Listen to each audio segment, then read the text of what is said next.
ญาติโยมท่านพุทธบริษัททั้งหลายวันนี้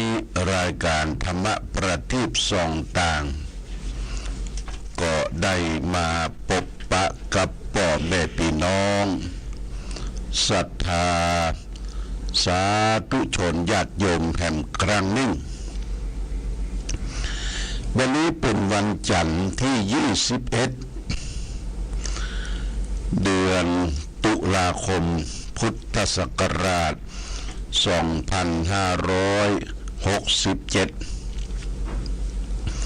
ซึ่งตรงกับเดือน11ใต้เดือนเกี่ยงเหนือแรม4 ค่ำญาติโยมวันนี้เป็นวัน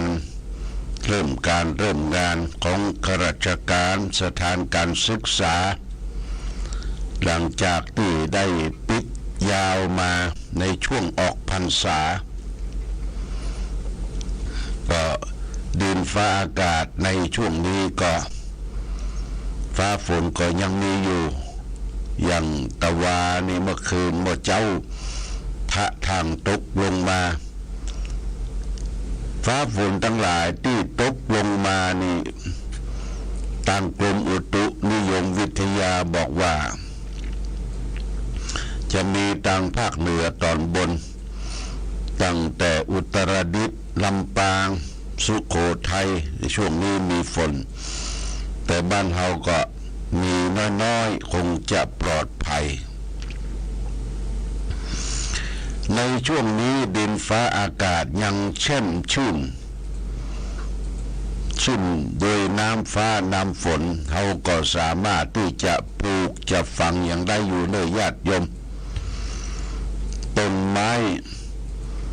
ตลอดถึงผักไม้ไส้เครือที่จะปลูกจะฝังก็ยังปลูกได้อยู่เพราะว่าดินมันชุ่มตลอดเวลาเมื่อต้นไม้หรือที่เขาปลูกเขาฝังใหญ่โตขึ้นมาแล้วมันก็จะดึงเอาฟ้าเอาฝนทำความชุ่มชื่นเบิกบานแจ่มใสในบ้านในจองเคหสถานบ้านช่องที่อยู่อาศัยวัดวาอารามนั้นมีความจำเป็นจะต้องมีต้นไม้มีภูมิทัศน์ร่มรื่นคำสโลแกนหรือคำที่ธรรมทายาทได้กล่าวว่าสร้างวัดให้รื่นรมสร้างสังคมให้สงบและก็ดึงให้คนเคารพพระรัตนตรัยก่อนการมาสมัยที่อาตมายังเป็นพระรุ่นเป็กใหม่ๆก็ได้เข้าไปรับอบรมเป็นธรรมทายาทที่วัดชนประธานรังสฤทธิ์ผู้เป็นประธานใหญ่ก็คือให้การอบรมคือหลวงพ่อปัญญานันทภิกขุหลวงพ่อปัญญานันทภิกขุหรือวาระสุดท้ายท่านเป็นรองสมเด็จท่านเป็นนักเทศน์ฝีปากเอกของระดับประเทศก่อนมาท่านได้ประยุกต์ในการเทศน์หลวงพ่อปัญญานันทภิกขุได้มาพักเผยแผ่ธรรมที่วัดอุโมงค์สวนพุทธธรรมในสมัยประมาณ50-60 ปีละญาติโยมนะวัดอุโมงค์สวนพุทธธรรมอยู่ตรงไหนก็อยู่ใกล้ๆกับมหาวิทยาลัยเชียงใหม่ญาติโยมมหาวิทยาลัยเชียงใหม่หลังวัดตะโพธารามเนี่ยพดไปส่วนอุโมงค์พุทธธรรม ก่อนการมาการเทศของพระสงฆ์เพิ่นจะขึ้นธรรมาสน์มีการนั่งเทศและก็มีการอาราธนาธรรมพระสงฆ์ก็ถือคัมภีร์เทศในคัมภีร์หรือว่าเทศตามคัมภีร์เทศทำนองมีการเทศของพระสงฆ์โบราณแต่หลวงพ่อปัญญานันทะท่านมาประยุกต์ในการเทศคือใช้แบบปาฐกถาธรรมยืนเทศญาติโยมยืนเทศท่านบอกว่าเป็นพระต้องก้าวหน้าต้องก้าวหน้ากล้าพูดกล้าทำกล้าแสดงธรรมให้แก่ญาติโยมพุทธสถานเชียงใหม่ก่อนการมานั้นเป็นจุดศูนย์กลางของการเผยแพร่ธรรมพุทธสถานเชียงใหม่อยู่ที่ไหนญาติโยมอยู่ติดกับวัดอุปคุตเชียงใหม่นะอยู่ติดกับวัดอุปคุตเชียงใหม่หลวงพ่อปัญญานันทะเพิ่นจะไปเทศที่นั่นเป็นประจำมีอาคารศาลามุงต่องตึงผู้คนก็ไปฟังธรรมะจากหลวงพ่อปัญญานันทะภิกขุเป็นยืนเทศยืนปาฐกถาธรรมโดยกล่าวเป็นเบื้องต้นว่าญาติโยมท่านสาธุชนทั้งหลายบัดนี้ได้เวลาฟังปาฐกถาธรรมะขอญาติโยมตั้งอกตั้งใจฟังด้วยดีเพื่อเกิดสติและปัญญาอยู่กับที่อย่าเดินไปเดินมาตั้งใจฟังแล้วก็ยกหัวข้อวันนี้เทศเรื่องหยังเทศเรื่องอันใดมีหลวงพ่อปัญญานันทะเพิ่นได้กล่าวนำเทศแบบปาฐกถาธรรมเป็นที่นิยมตั้งแต่นั้นมาก็เป็นที่นิยมพระเจ้าพระสงฆ์ก็ฝึกฝนกันกล้าแสดงออกกล้าแสดงธรรมแบบปาฐกถาธรรมหลวงพ่อปัญญานันทะถิ่นกำเนิดเกิดที่จังหวัดพัทลุงนะญาติโยมเป็นคนทางภาคใต้มีลักษณะท่าทางองอาจกล้าหาญโดยเฉพาะมีหน้าตายิ้มแย้มแจ่มใสที่เรามองไปก็คือหูของหลวงพ่อเนี่ยหูเหมือนแบบหูพระพุทธรูปหูพระพุทธเจ้ายาวใหญ่ยานญาติโยมลองสังเกตเด้อหูหลวงพ่อปัญญานันทะหูใหญ่ยาวยานเหมือนกับหูพระพุทธรูปหลวงพ่อเปิ้นเรียนจบแค่ปริญญาธรรม4 ประโยคแล้วก็เป็นนักเทศน์นักสอนได้นำหลักธรรมะของหลวงพ่อพุทธทาสมาเป็นแนวทางในการสอนให้แก่ญาติโยมท่านสาธุชนเป็นผู้ประกาศธรรมทั้งในประเทศต่างประเทศหลวงพ่อเปิ้นเสียชีวิตไปอายุ90 กว่าตอนที่มีงานพระราชทานเพลิงศพที่วัดชนประทานรังสฤษฎ์อาตมาก็ไปในงานศพของหลวงพ่อปัญญานันทะภิกขุเพิ่นบ่ได้ใส่ปราสาทนะญาติโยมบ่ได้ใส่ปราสาทบ่ได้แปลงอย่างวิจิตรสวยจิตพิสดาร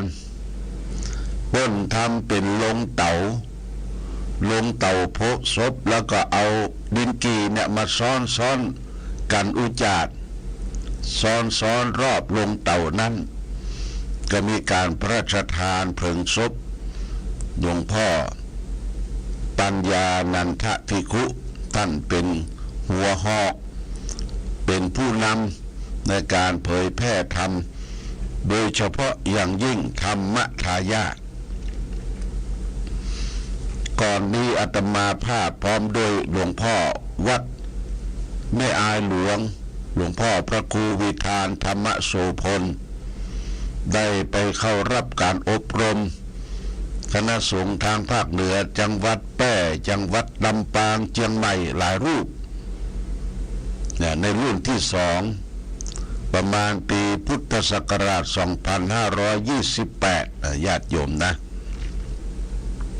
อยู่ที่นั่นอบรมที่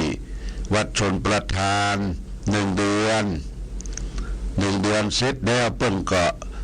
ให้เฮาได้ไปทดลองเผยแผ่ธรรม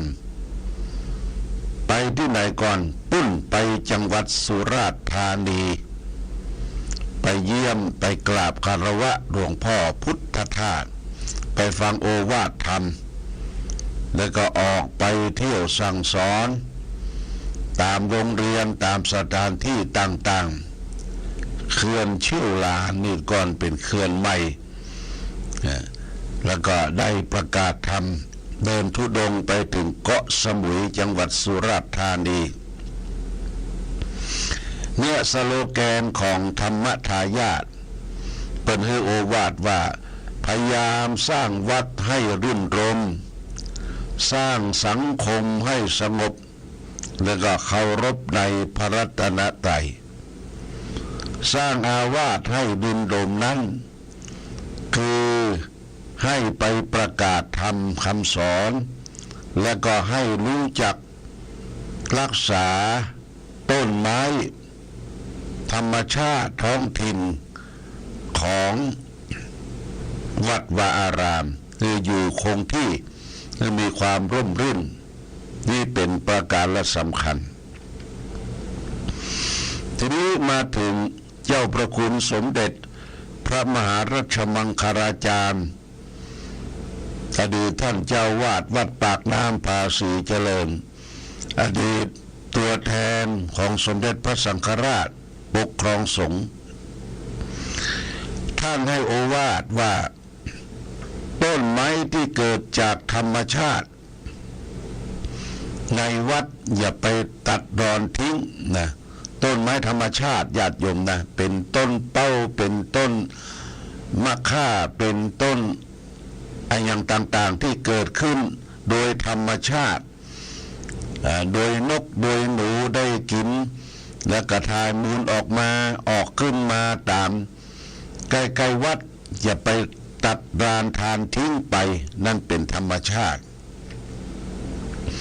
เพราะฉะนั้นให้อยู่กับธรรมชาติอยู่กับแผ่นดินที่ร่มรื่นเป็นบอกบักให้นิยมให้วัดวาอารามเนี่ยเทคอนกรีตเต็มไปหมดเทคอนกรีตปูยางให้เต็มไปหมดทำให้เกิดความร้อนฝนตกลงมาก็บ่มีน้ำจืดน้ำซับมันร้อนเป็นภาวะร้อนที่สำนักวัดพระพุทธบาทอุดมนี่ญาติโยมนะอาตมาพร้อมด้วยพระภิกษุสงฆ์สามเณรได้ทำธนาคารน้ำไว้ประมาณเกือบจะ10 บ่อ10 บ่อนี้ทำอย่างใดก็ให้พระเนรได้ขุดกว้าง1 เมตรลึก3 เมตรญาติโยมนะกว้าง1 เมตรลึก3 เมตรแล้วก็เอาขวดเปล่าขวดวันเวที่ใส่น้ำทิ้งเอาไปเทลงก่อนประมาณ1 เมตรและนอกจากนั้นก็เอาอิฐเอาดินกร่อนเป็นทรายแก่แล้วก็เอาลูกหินไปเททับแล้วก็ทำเป็นฝาปิดข้างบนแล้วก็ไม่ใช่เทปิดทำปิดทำให้เป็นห้องน้อยน้ำตกลงมาก็ไปกักอยู่ใต้พื้นธนาคารนี่นะก็มีท่อแอสซารอนต่อลงไปเป็นท่อหายใจของน้ำเนี่ยมีหลายหลุมเรียกว่าธนาคารน้ มันเก็บมันบ่ไหลไปทั้งลุ่มมันเก็บไว้แล้วก็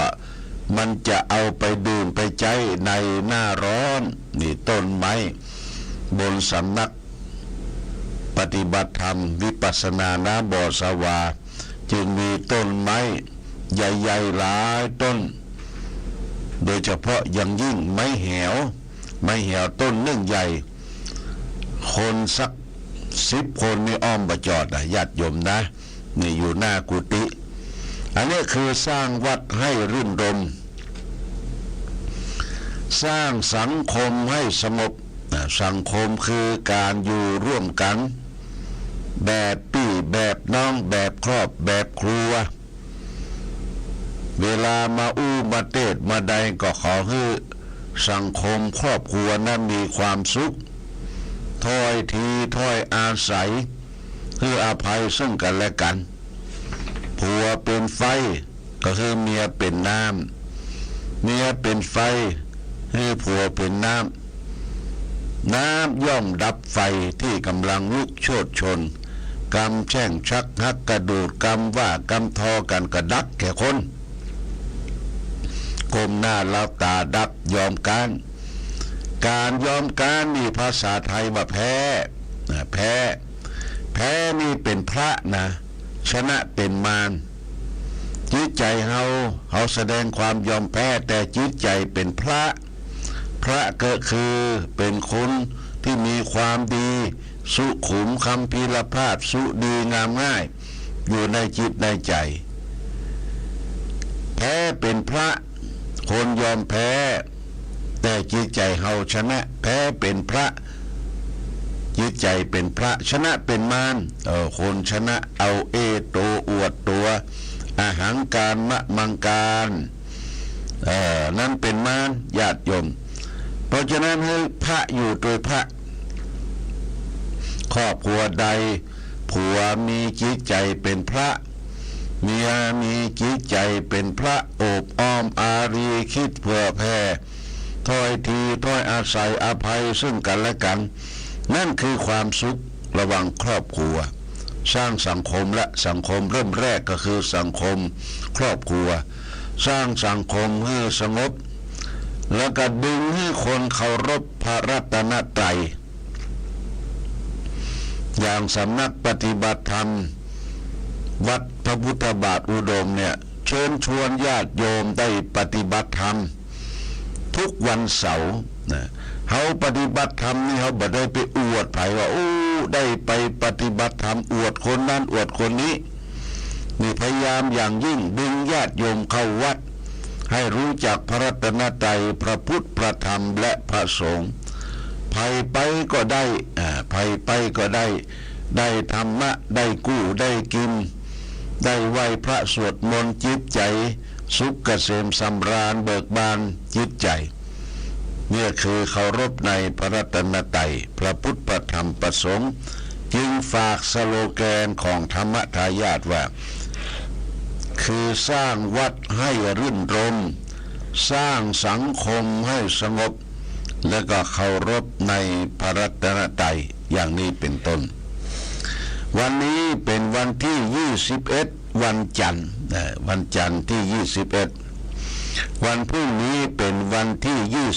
22แรม5 ค่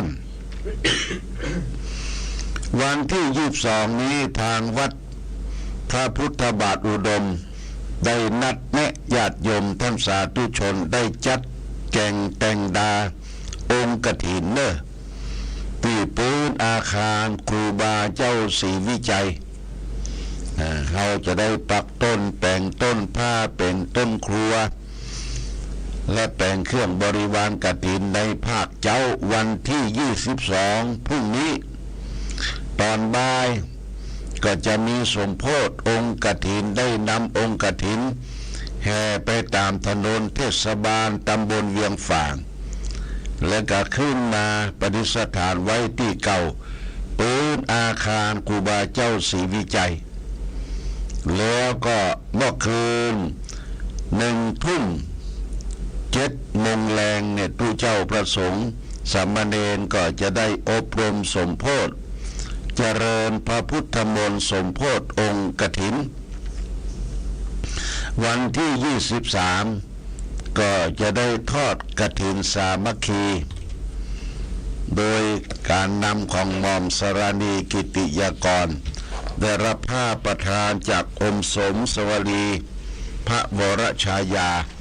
ได้นำมาทอดที่วัดพระพุทธบาทอุดมนะญาติโยมท่านสาธุชนได้รับทราบข่าวได้รับซองก็เจิญร่วมทำบุญด้วยกันณที่วัดพระพุทธบาทอุดมเริ่มตั้งแต่9 โมงเป็นต้นไป9 โมงเป็นต้นไปแล้วก็มีผู้บริจาคให้หอมมาเป็นฐานเบื้องต้นส่วนมากก็เป็นรายการของพระเจ้าประสงค์วันนั้นเพิ่นมีการสอบนักธรรมตีผ่านพ้นมาก็ได้เอาปัจจัยซองไปบอกบุญให้แก่ครูบาอาจารย์พระเจ้าประสงค์เพิ่นได้ให้ได้หอมมาแล้วเป็นบางส่วนปัจจัยที่ได้ให้ได้หอมวันพรุ่งนี้จะเป็นต้นรวมกันณที่วัดพระพุทธบาทอุดมท่านเจ้าคุณพระราชกิติสุนทรวัดพระธาตุเฉลิมพระเกียรติ1,000 บาทพระครูวิสุทธิธรรมรักษ์วัดต้นหนุน1,000 บาทพระครูประคุณจิตตาการวัดอุดมมงคลแม่คา500 บาทพระครูสังวรธรรมนานวัดแม่สูนหลวง500 บาทพระครูวิสิทธิ์บุญญาภรณ์เจ้าคณะตำบลสันทรายวัดดันทราม500 บาทพระครูอุปถัมภ์ปทุมรัตน์วัดศรีบุญเงิมเจ้าคณะตำบลแม่คาเขต500 บาทพระครูมนูนธรรมทัศน์วัดแม่งอนกลางเจ้าคณะตำบลแม่งอน500 บาทพระครูวรานุวัฒน์วัดโสตยารามห้วยงูนอก500 บาทพระครูไพศาลธรรมกิจวัดโป่งทรายคำ500 บาทแม่แก้วลูนไซตระกูลหนองยาวใต้500 บาทคุณเอกนัทคุณอัญชลีเด็กชายอัฐกรไซตระกูล500 บาทดร.สมศักดิ์ธรรมสอนวัดต้นหนุน500 บาทพระครูวิจิตรกรรมกุศลรองเจ้าหน้าอำเภอฝาง 2,000 บาทพ่อบุญธรรมแม่รัตนาสังคำฟั่นบ้านปุ่งหนองเวียงป่าเป้า500 บาทแม่กิมทองเบทวนิชเวียงป่าเป้า100 บาทแม่อุ้ยอินแม่สาบเสมิง200 บาทแม่อุสารูปดีบ้านแม่ห้างเจ้าของโรงสีบ้านแม่ห้าง200 บาทแม่สมควรดงดังตั้งต้นต้น 4,000 บาทพ่อนานประทุมวงเปงแม่วัฒนาพรกิติกุลตั้งต้นต้น 4,000 บาทพระครูพิพัฒน์พัฒนาสารโกศลวัดต้นสร้างสามัคคี500 บาทอาจารย์มานพแม่เรือนคำชัยขาวบ้านเทพมงคลแม่นวาง500 บาทแม่ดวงใจ500,000นายกวีวัด500,000แม่นวาง100 บาทนายสมชายไอโชติสุวรรณสันทรายของน้อยตั้งต้นต้น 4,000 บาทและก็นางสาวอุไรวันสุวรรณสันทรายของน้อยตั้งต้นต้น500 บาทบุทนาสาธุเนอรายชื่อรายนามก็มาเลยเมื่อเลยก็โมทนาสาธุกับทุกท่านมาณโอกาสนี้พร้อมกันนี้ก็มีเจ้าภาพที่เป็นเจ้าภาพโต๊ะจีนเพราะว่าเราไม่ได้ทำสำหรับกับเขาได้ทำให้ร้านอาหารทำโต๊ะจีนก็มีผู้รับเป็นเจ้าภาพคือชมรมผู้ปฏิบัติธรรมประจำวันเสาร์วัดพระบาทอุดม1 โต๊ะ 1,200 บาทนางสาวอัญชลีจีบเรียบ1,200 บาทนายปรัชญาหานตระกูลอุทิศพ่อตวนแม่สายุทธหานตระกูล1 โต๊ะ 1,200 บาทแม่แก้วฐานา1 โต๊ะ 1,200 บาทพ่อสีมือแม่แสงลาปัญญาอุทิศให้พ่อพุทธแม่น้อยปัญญาและก็ ขอดอกแก้วในนครดอกแก้วนายอมรฤทธิ์ปัญญานางสาวมารินีปัญญาผู้ล่วงลับไป 1,200 บาทนางสุคำดีดวง1 โต๊ะ 1,200 บาทแม่สุภาพรมั่งมูลอุทิศบุพการี1 โต๊ะ 1,200 บาทแม่สมควรโด่งดัง1 โต๊ะ 1,200 บาทและกับพ่อครูจันแก้วแม่กองแก้วฐานา1 โต๊ะ 1,200 บาทบูทนาสาธุกับทุกท่านเนอที่ได้ให้ได้หอมเป็นเจ้าภาพโต๊ะจีนถวายพระสงฆ์และก็เลี้ยงแขกเรือผู้ร่วมกินร่วมทานสำหรับเจ้าภาพที่เป็นเจ้าภาพผ้าไตรถวายพระสงฆ์ไตรจีวรถวายเนนหลังจากที่เขาได้ทำพิธีกรรมในวิหารถวายผ้าประทานกฐินแล้วเขาก็ฉันเข้ากินเข้ารับประทานอาหารแล้วก็ตอนเปี้ยงเกิงนี่เขาจะได้ถวายผ้าแห่งครั้งหนึ่งเป็นผ้าจำนำพรรษาก็แจ้งญาติโยมท่านสาธุชนทั้งหลายรับทราบที่ศาลาพุทธบริษัทของวัดพระบาทอุดมเป็นลำดับต่อไปเอาละวันนี้รายการธรรมประทีปส่องต่างได้มาพบญาติโยมท่านสาธุชนทั้งหลายก็พอสมควรแก่กาลเวลารายการธรรมประทีปส่องต่างต้องขอลาก่อนขอผู้ฟังจงตั้งมั่นจิตหันษาด้วยธรรมะขององค์พระพุทธาได้นำพาให้เกิดความสุขสงบเย็นขอเจริญพร